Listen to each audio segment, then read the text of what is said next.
اللهم انصر من نصر الدين واخذل من خذلنا وخذل المسلمين. اللهم عليك باليهود الملاعين، اللهم عليك باليهود الملاعين، اللهم عليك باليهود الملاعين وبنصارى المعتدين.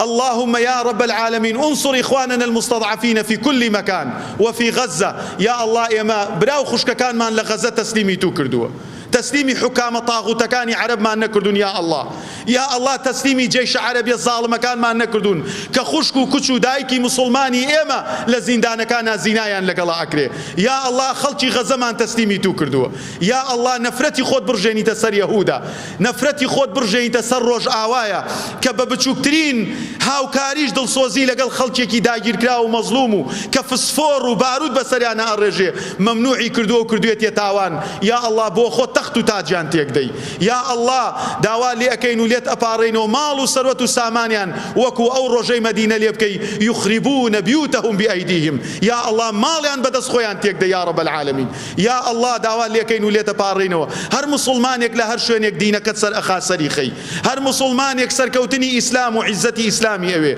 عزته شكو من دي توحيدي أوي بعزتي كي بإسلامك تو يا رب العالمين. هر كسي دجايتي دينك أكا زليلي بكي، دجايتي أهلي إسلامي أكا زليلي بكي. يا الله داوا ليكين وليت أبارينوا شفاينا خوش كان مان بدي ئەوانەی کێشەی کۆمەڵایەتیان هەیە بۆیان ئاسانکەی، بارانی بە ڕەحمەتمان بۆ بارێنی. یا ئەڵڵا لە قەیرانی دارایی بمان پارێزی، لە قەیرانی دارایی دڵەکانمان بمان پارێزی، دڵەکانمان معەلق بێ بە تۆوە پەروەردگارە.